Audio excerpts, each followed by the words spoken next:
The 2023 League of Ireland season has come to an end, with Shamrock Rovers winning their 4th title in a row, and with Cork City losing last night to Waterford, meaning they will join UCD in relegation to the First Division. And of course, everything in between in the race for Europe. In this video, I'm going to be talking about the 2023 Premier Division League of Ireland season. If you do enjoy the video, make sure to leave a like and subscribe if you are new. Aside from the actual football, probably the best thing that's happened to the League of Ireland this year is the rise in attendance. It's really been significant over the last 2 years. If you look back at 2016, St. Pat's averaged a 957 attendance, while now they average 4,332 people. That is an increase of 342%. Even Shamrock Rovers have gone from an average attendance of 2,041 to 6,108, and with the opening of their new stand, you would only think that number will go up, even though that new stand is seemingly taking years to be made. Not counting Kerry FC and Treaty United, who didn't exist in 2016, only 3 of the League of Ireland teams across the entirety of the 2 divisions have gone down in average attendance: Dundalk, Finn Harps and Bray Wanderers. And of course, the FAI Cup final between St. Pat's and Bohemians tomorrow is seemingly going to be a record-breaking attendance, with over 40,000 seats sold in the Aviva Stadium. There's definitely a demand for the League of Ireland right now, and maybe the government don't see that with their lack of backing, and the national broadcaster RTE doesn't see that with their lack of showing games and lack of publicity about showing games. At least Virgin Media have finally realised that there is a market for the League of Ireland. They've showed several games this year, they've heavily promoted it on their social medias, and clearly they're making a real push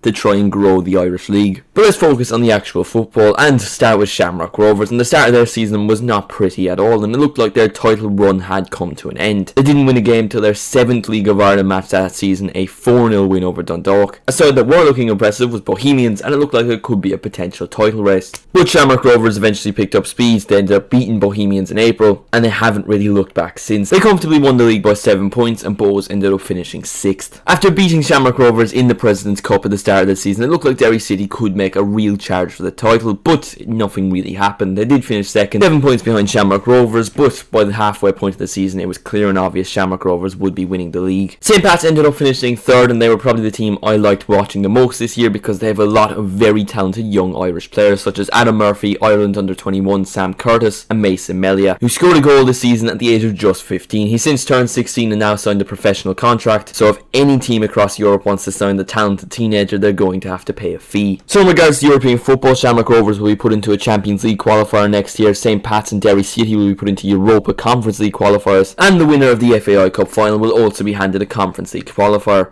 If that winner is to be St. Pat's, it will be handed to 4th place Shelbourne. The top scorers in the League of Ireland this year are Jack Moylan and Ireland under-21 international Jonathan Afolabi. Both scored 15 goals, and Patrick Hoban was just behind with 14. Derry City's Ben Doherty got the most assists with 9, and impressively Jack Byrne is in joint 3rd. He spent most of the season out injured, but still managed 7 assists. Significant departures include Ronan Coughlin, who's only just been promoted to the Premier Division with Waterford. He was their top scorer last season with an incredible 37 goals, including the winner to send them up. There is interest in him in England, same with Sam Curtis, who turns 18, so he will be able to move to England. There's also interest in the Netherlands for him. I hope Curtis does stay one of the biggest talents in League of Ireland right now, but if he does move, I think he will break the record for the highest ever sale in League of Ireland history. Managers wise, Damien Duff has signed another contract at Shelbourne. He'll be staying for at least another year. Stephen Bradley will also be staying in Shamrock Rovers, looking to make it 5 in a row. So as things stand, there won't be too many changes in the League of Ireland, but who knows, the transfer window is yet to happen. There could be some sales. We'll just have to wait and see. But my hopes for next season are attendances stay the same or preferably go up, and that at least one Irish team can qualify for a European competition, because we need that money coming into the country.